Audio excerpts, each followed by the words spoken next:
This is the Data Download, your guide to upping your game when it comes to managing and accessing data in your organization. For Calibra, I'm your host, Jay Millicher. Digital transformation, technology modernization, cloud transformation, right?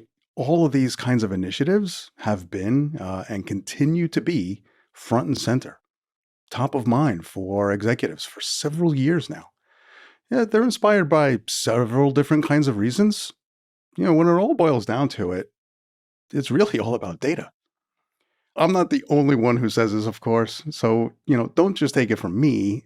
Let's hear from someone else who's leading the way on cloud transformation. My name is Milo Milovanovic. I'm a senior director at Booking.com. I oversee the group that does data and machine learning platforms. Obviously, as the biggest travel company, we have a lot of data that we store and process in our systems. And we are going through this huge transformation process right now of replatforming our on-prem data, machine learning, and analytics environment into the cloud. And with that, there is data governance stuff that we are tackling and a bunch of other reliability and like access controls and the consumption pattern issues that we are trying to make better for our customers. Well, that's great, Milo. Thank you. So why don't we start with this cloud transformation effort that you're on right now? Like, why did you decide to get going on that? It may sound like an obvious question, but what were sort of the factors that got you going on beginning that journey? So obviously, a lot of companies are going through the same cloud transformation, not just on the data and ML and analytics side, but just in general. And I think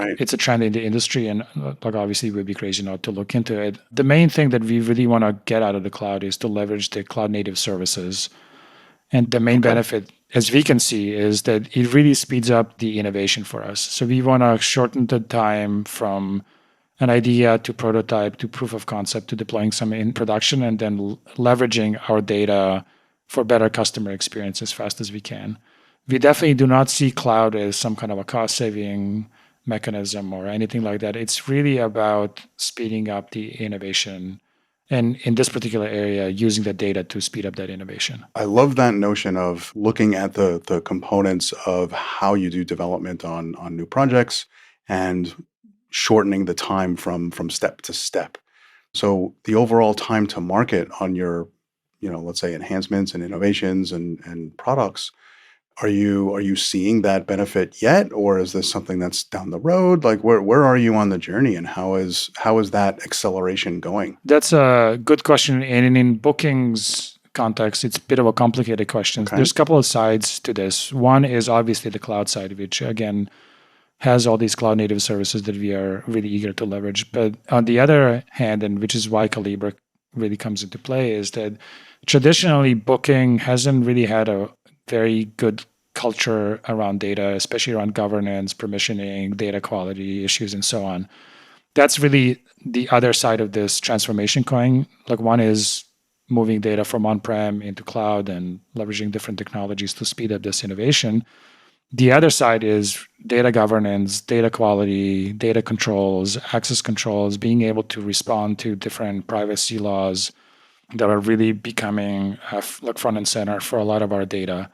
So if you're going to speed up innovation that leverages data, what you really need to have is two things. One is to have the best-in-class technology to leverage that data, and the other is the quality of that data. I mean, you can have the best technology out there, but if your data is of poor quality or people really have to spend a lot of time getting the data to the point where they can use it, then the game is kind of lost. And right now, for Booking, we haven't really done a good job of getting our data to that highest quality than analysts and machine learning scientists can leverage it. Yeah, so I think what I'm hearing you say then is speeding innovation using cloud technologies certainly sounds good as a goal. The foundational components of that, quality, controls, things like that, so that it's, let's say, easy to use good data. That's right. Is the key, right? One of the keys, at least, to helping. Yeah, that's oftentimes that's overlooked because everybody concentrates on the really new and hot stuff. But the boring stuff of actually making sure that your data model is appropriate for whatever data you're using and that you have lineage tracking. I mean, like I'll give you like a really classic example. If you take a raw piece of data and you transform it, like several times into some kind of consumable format, and then 3 months from now, your analyst notices that there's some values are off. How do you trace back where that problem is? Is it at the raw source? Is it in one of the transformation layers and so on? If you don't have the proper governance in place where you can trace back lineage, who had access to what, like where your data quality roles define and like whether something was breached, it becomes a huge project to sort of detect where that error occurred and then being able to remedy that error. That's the big thing. And then that really takes a lot of time and you lose valuable time and resources to then devote to that instead of creating new products for customers. Right. Yeah, I guess that classic phrase that we all hear is, the data scientist spends 80% of their time on data quality issues, cleansing, preparing, and all of that. What I'm hearing you say is you're speeding that up and lowering it from 80 to something lower. Yeah, exactly. And Booking is not the only organization that I've been at where data analysts and ML engineers would consistently tell me, we are tired of spending majority of our time ETLing and massaging the data first in order for us to use it. We want to kind of get that down to 20%. So you're really spending minority of your time on the actual models and science of data versus having to process it to the point where it can be used. So your scientists have better job satisfaction too at the same time. Like there's another side benefit there from a cultural standpoint as well, I guess. That's right. And I think that's one of the things that we have also noticed is that job satisfaction becomes, I mean, this is obvious almost, but it becomes so critical at times. And for some people, the people just leave because they're frustrated. They don't want to be running these ETL jobs. They want to really focus on like what their core capabilities and skills are, which is data model creation, data model testing, analysis, seeing what else can we derive out of these data assets that we can then leverage for business. Scientists want a science. Exactly. Scientists want to do science. Data engineers want to do data engineering. We'll just keep it that way. In your words, what are some of the just tangible benefits of cloud native versus an on-premise, your managing systems sort of approach? What are the benefits that you're seeing? Cost wasn't the thing that came to mind for you.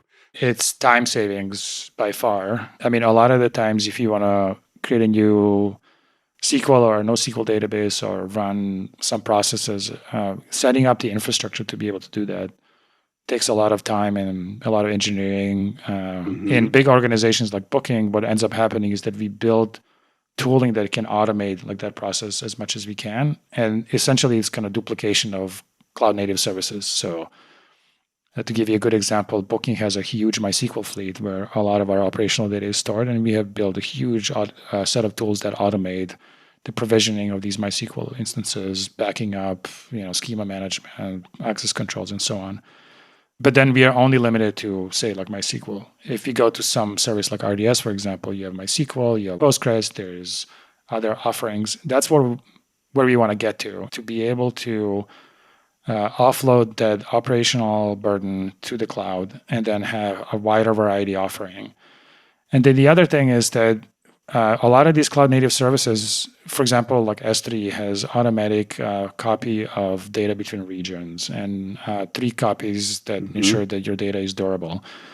Building that kind of functionality into services on-premise is a very, very difficult task. I mean, cloud services have really solved some of these really, really difficult problems around reliability, providing really high SLAs, and getting to that last 5% of reliability becomes almost as big of a project as getting you to that 95%. Great. So less depth of the amount of engineering and infrastructure and system administration work that your staff has to perform, and also helps you go faster and provide more, let's say, features to those analysts and data scientists. So then the calculation is that if you can offload that infrastructure work on cloud native services, then you can re-leverage the people that would be working on those on-prem onto other things that are more closer to business and can drive products and ultimately better customer experience on our apps. Are you talking about internal enterprise analytics type workflows, or are you talking about product innovations and producing data-based products, data products for customers, consumers, or both? Like, let's talk about that scope of how, where you're focusing, who are the quote unquote consumers of the data products that your teams are working on using this cloud. technology? I mean, ultimately, the beneficiaries of this entire effort are our customers. Okay. Like on our website, when you go and search for properties, we have a ranking algorithm that runs and like makes sure that you get the most relevant properties that are really customer specific for you at the top of your like search list, so you don't have to scroll down 50 times to actually find the hotel that you're looking for. In order for that kind of like product to be available to customer, we need to have a rich set of data to understand who you are as a customer, what kind of preferences do you have for your hotels, where you would like to stay, and so on, and then be able to on demand run this model. So performance is a key issue, so that when you hit that search button, the appropriate hotels really are listed at the top. The other big effort that Glenn has always talked about is this product called Connected Trip. So right now we are very concentrated on accommodations, so hotels are where you're going to stay. But if you book a flight with us or transportation, whether it's car rentals or taxis, those are all sort of like separate bookings that are not very well connected like currently. What we want to get to is that it really becomes part of just like a one big reservation offering, and they're all kind of aware of each other. So say if you book a flight and a hotel and a taxi with us, and your flight gets canceled or moved, there's downstream processes that can run and say, okay, your flight has been delayed by 1 day, therefore we're going to change your hotel reservation, your car reservation, and so on. Oh, wow. But in order to have a product like that, again, you really have to be aware of your customer data and being able to process that data in a timely fashion and like understand all these things. And that's where this whole data ecosystem comes into play. Yeah. And not only not just timely, I think it sounds like that those examples that you're giving, that's almost real-time processing that you're going to want to do. If somebody has that flight canceled, they're stuck. Yeah. Potentially. Yeah. They're stuck in an airport potentially, and they may need to quickly get into a hotel so that they can, come back tomorrow to get the next flight. So being able to process that quickly, like really quickly, I think is pretty important. I mean, we all know the nightmare of when you get that notification from the airline saying that your flight was canceled. Yeah. The last thing at that moment that you want to do is have to call dial a number and stay on the line for 3 hours to finally talk to somebody to then remedy the rest of your reservation. What do you want to get to a product offering where that is largely automated for you? Clearly, you're leveraging data in really important ways to enhance the end user sort of customer experience with features, with rankings, choices, things like that, as well as, booking transaction. I want to understand how you're measuring that time to market kind of improvement, that process improvement at innovating faster and releasing faster, et cetera. Everyone in the audience, I think, is going to be really interested in hearing, how do you get started? How do you make your case to get going? What do you start with first? How do you make the choices on what you want to change first in this transformation journey? So I started at Booking in June of 2020. And it was an interesting time to actually start with a travel company. Now we almost forget. But sure. Yeah. March of 2020 was an interesting time because of COVID and everything else. Yeah. And so a lot of people were asking me about my choice to go to a travel company right as the pandemic was heating up. But anyway, I came to Booking and I was tasked to evaluate our current data analytics and ML offerings and see what we can do to improve that. I think there was, at the leadership level at Booking, there was definitely an awareness that something really needs to be done on a lot of these different aspects of our data ecosystem. I have a rich experience, and I've been in other companies where we have gone through similar transformations. And so what I've determined and wrote a strategy document and pitched to leadership and so on is that we really need to do something pretty big here. I think what we need to do is go from on-prem to the cloud and completely retool or reboot our data ecosystem. And that's the journey that we are on right now. So we are building everything in the cloud using latest technologies, building out a data warehouse, a bunch of consumption tools for the ML and analytics. And then on the first point about measuring how much we're speeding up innovation, that's a tricky one. We don't really have a golden formula, to be honest. But I'll give you one example that we've looked into. So everybody knows that when you have a model has a bunch of features that go into it, and then there's an outcome that the model produces. One of the things that we are potentially looking into, one of many, is that how many features, on average, or even for some of these more important models, how many features go into a model, and like whether that can increase in complexity. So the more features you can have, the better outcome you ultimately will have. So we'll have metrics like that.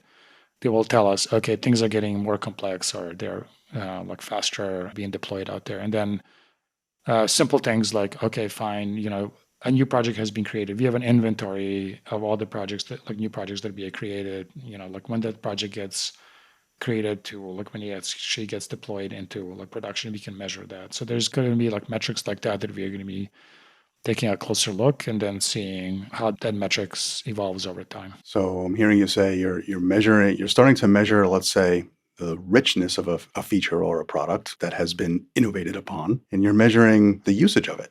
Yeah, exactly. And then because we are going to have clear visibility into who has access to specific data sets, we can also measure the popularity of a data set, who's using it, and for what purposes. With clear lineage solutions, we can tell, okay, well, this raw piece of data has been transformed to all these like different data sets, so we know the importance, and we can bubble it up in our catalogs and so on. So there's different metrics that we can use. They're not super defined. We have some ideas of how we want to track this stuff, and we are in sort of early stages of deploying this cloud environment. So okay, it's definitely work in progress, but we have some good ideas of how we want to best track. Got it. All right. So early stages. So what do you think the big next steps are that are coming in this transformation journey for you?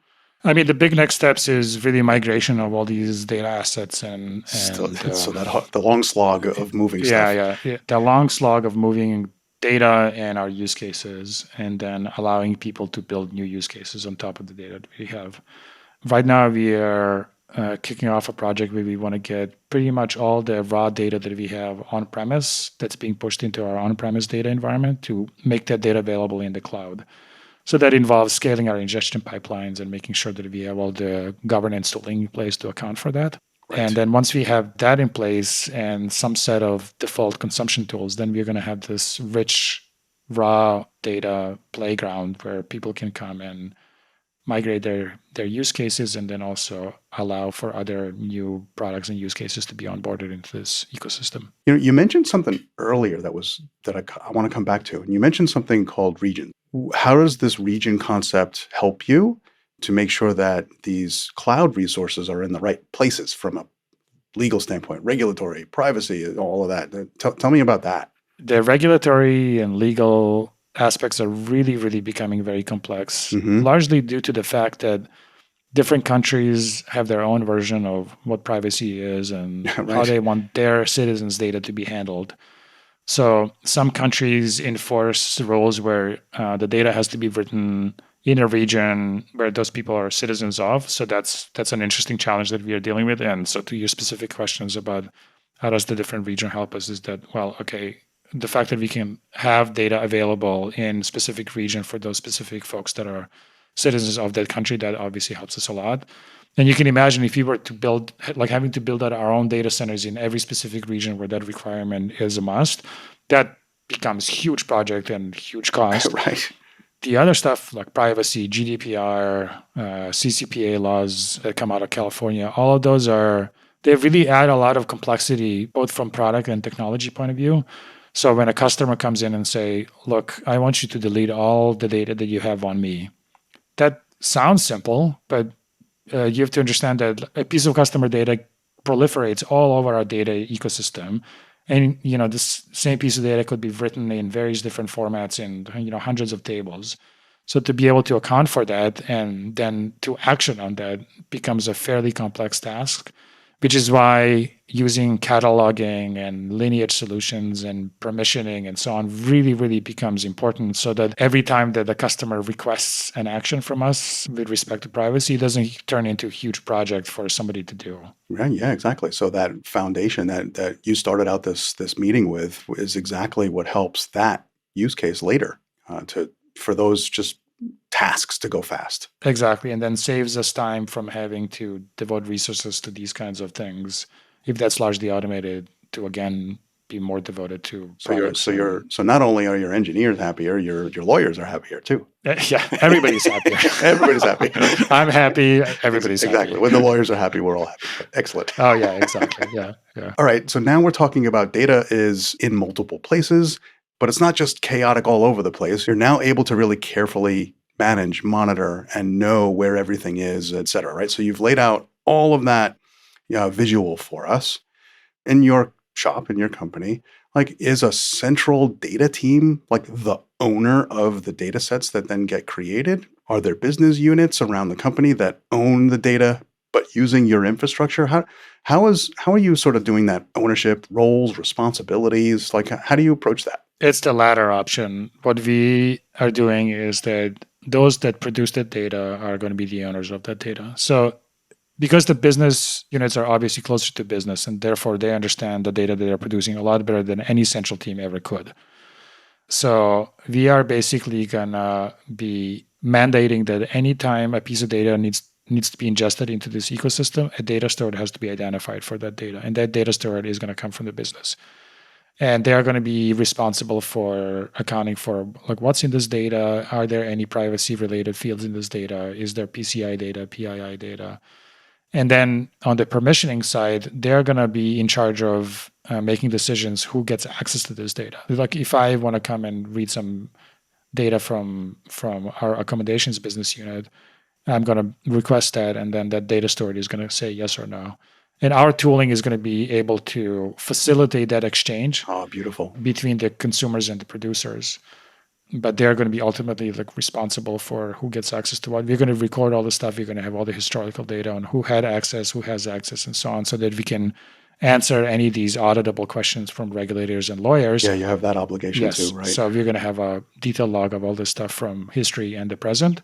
But the ultimate responsibility of who gets access to what the data is, versioning of that data, and everything else, that's going to be on the business. I love that. So the business is responsible for the business data, essentially, is what I'm hearing you say. Now, you're central. Are those data engineers that you mentioned, are they central, or are they also in the business? Like you mentioned, an engineer has to ingest data from some, let's say, source systems, and then create a data set for that business data steward to be responsible for.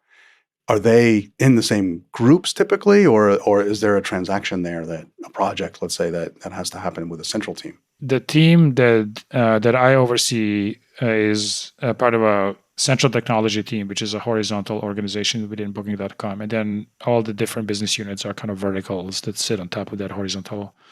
What my team and we are trying to build out is a set of tools where onboarding of new data sets, provisioning credentials, all of the stuff that we talked about already is fairly automated to a point where not a lot of intervention from my central team needs to happen in order to say, okay, I want to onboard data set A, and therefore you have to go through 17 steps to do that.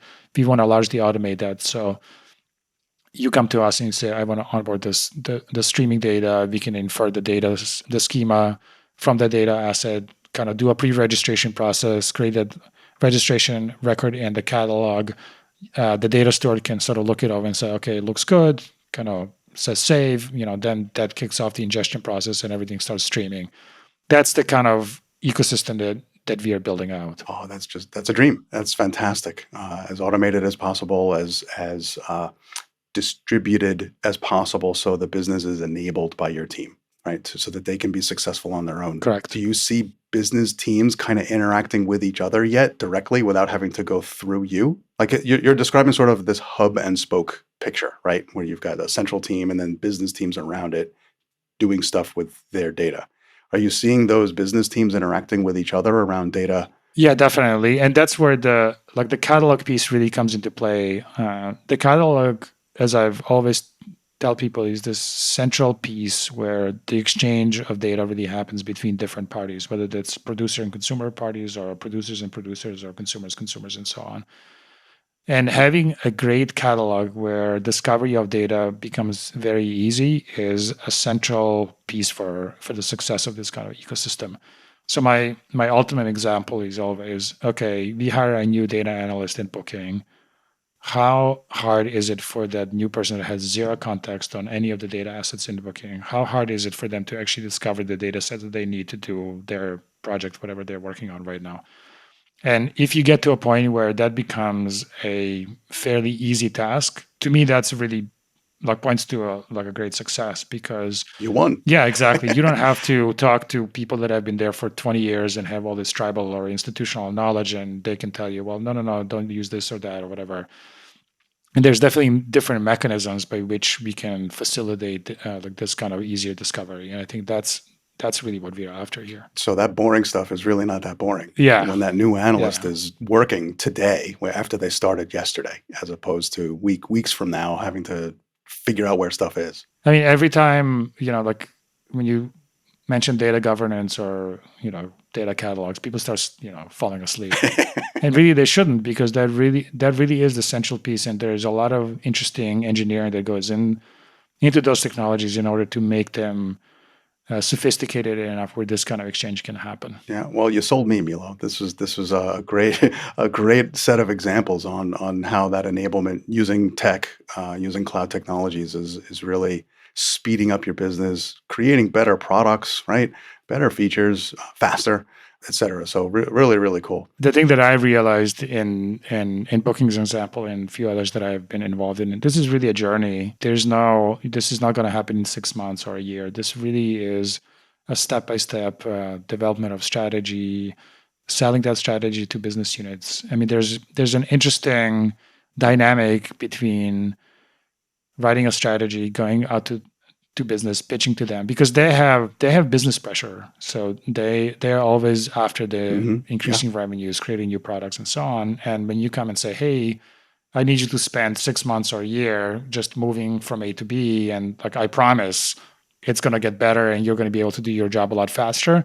It takes a lot of convincing. And so that has been an interesting journey, but I do welcome that. Those discussions have been really informative for me. And I think the business has been an amazing partner in this journey. And I think those are healthy discussions to have. So it's an exciting time to be at Booking. I and many in our audience, I think, can learn from you on that one. So how do you help your executive team with patience, or are you with waiting for that promise of 6 months from now, or are you delivering small wins along the way? How does that work for you? How have you been able to keep folks excited? Yeah, it's a basket of things. So right now, we have two streams of how we onboard data into this ecosystem. One is use case by use case. So we have a structure by which we intake new use cases and decide, okay, this one is more ready than another, and so on. And in parallel, we're scoping out this mass migration of raw data to, as I said, kind of create this playing field of we have data, we have compute power, so we can process all this stuff. As we have onboarded some use cases, then that creates better PR for the platform that we're building, and others are saying, "Oh, okay, this is real thing." So I want to kind of look into it. And there's no magic, there's no silver bullet. Nobody, I'm not going to go in. People are just going to line up and say, "Sure, we want to do this." So it's a combination of many different things. So you're building solutions to meet long-term strategic goals, and while you're doing that, you're delivering on some bridges, right, that show some positive benefit immediately or in a short-term approach too along the way, so people get confidence. Yeah, we have a use case right now where we have onboarded a group to our ecosystem, and they're creating a video touting how great the experience has been and how much faster the new environment is and how they can do their processing a lot faster. So that, and then obviously we're going to use that to sort of advertise and say, see, this is what we are talking about. Well, if I heard one thing to take away from this chat, it was this: leverage your cloud transformation journey to innovate faster. If your technology transformation objectives are merely to lower costs, you may be missing the boat. Milo and Booking.com are leveraging their cloud native technology approaches to do what? To go faster on new data development efforts. How? Well, by making it easier for data scientists to do their data science, rather than spending their time on non-innovative tasks like, addressing data quality issues. Speaking of that, what's another key thing we can do to help our organizations innovate faster? Well, it's good data intelligence programs and processes, right? And data quality is a big part of that. Knowing where your data is, where it came from, finding and fixing issues before the data scientists begin using that data for their advanced modeling. That's where it's at. All right. Well, look, all of that is a big development win internally for their analysts and data scientists. Well, it becomes a super product feature improvement too, right?